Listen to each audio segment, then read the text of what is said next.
Good morning. I'm Dr. Mrs. Sunita Tiwari. In this part of my lecture on the way of the world, I will be talking about the themes of the play. The play is a comedy of manners. Here, the writer has taken up deceit, love, and greed as the major theme. This is a play about people at the end of their single life and looking very realistically at their life after marriage.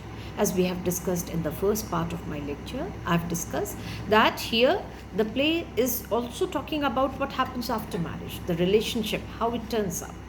Marriage is associated with compromise, but with acknowledgement of love and security. We can also say the main theme is reflected in the title of the play, The Way of the World. All the characters and events they can be related to it. The dramatist reveals the restoration age, life, manner, and attitude of people towards the life. Here, the major theme, in a way, we can also talk about that the main theme is love and marriage, which is represented through this romantic relationship between Millamant and Mirabel. To modern readers, this kind of affection and love can be it is difficult to understand because they show no emotion and sentiments. It is full of witty exchanges and there is absence of physical affection between the two. They are characterized by equality and independence. Although society is still judged women's purity more harshly than men's, as seen in the unbalanced treatment of Mrs. Fainall and Mirabel's affair, as Mrs. Fainall needed to be protected against scandal and Mirabel was able to do whatever he pleased to do. Mirabel matches Millament's wit and humor in ways that her other suitors. We also have Witwoud, petulance, Sir Wilful. They are not up to the mark. They cannot match the wit of Mirabel. Millament, as the archetypal heroine, she is beautiful, she's strong, clever, independent, has no time for Sir Wilful and stands in strong contrast to Lady Wishfort, who comically falls all over herself to impress Sir Roland.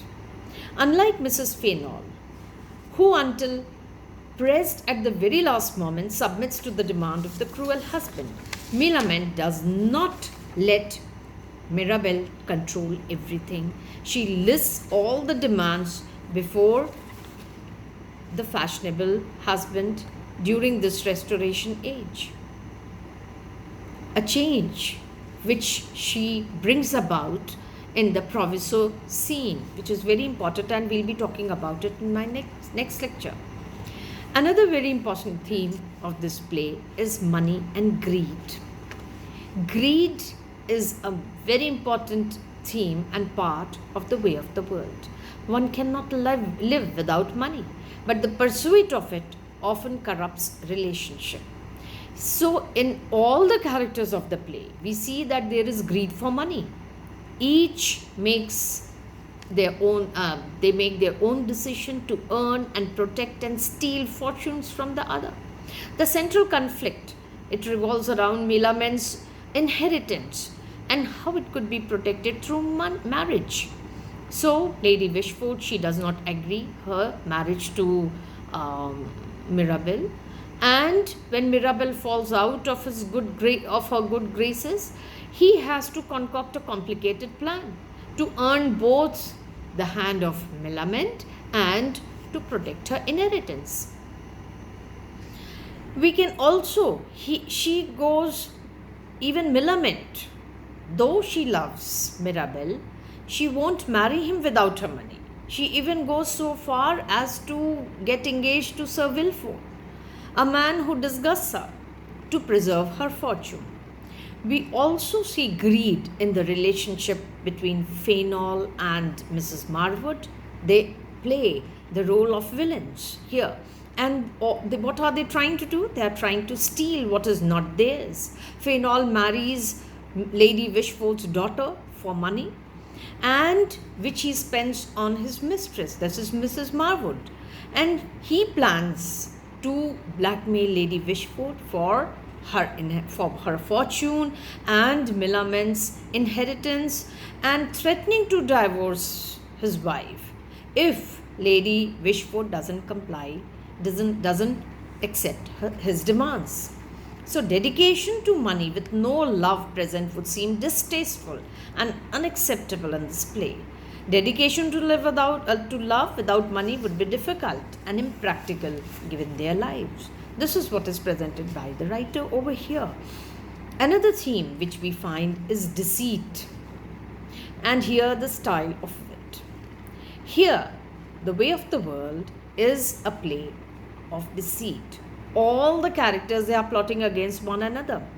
Again, as we have seen here, with the help of Mrs. Fainall, we find that Foible and Waitwell, and they plot against Lady Wishford in the hope of winning Millamant's hands.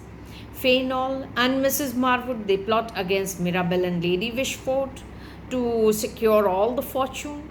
Waitwell disguises as a nobleman. We find that Lady Wishford is all the time pretending to be beautiful and young. To hide her age, she is applying makeup. Witwoud hides his humble upbringing, and Mrs. Marwood is hiding her emotions with a mask in a way. So here we find the characters are trying to outwit the other characters with their plot, showing their superiority. But because Mirabell wins his aim at the end of the play, Congreve clearly casts him as the wittiest character. So we can see the wit of all the characters when we read the play through the dialogues which have been used by Congreve. Mirabell is the cleverest amongst them. His sentences are flowing and refined. They have imagery, they have figurative language over here. Whereas the speech of other characters like Petulant and Waitwell and other characters, they are short, they are cross, they are not so flowing. It shows their lack of knowledge and intelligence.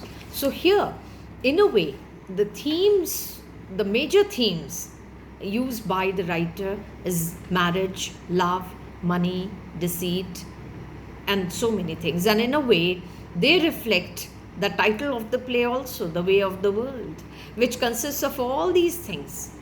So here, this is a very important question about this play. Thank you.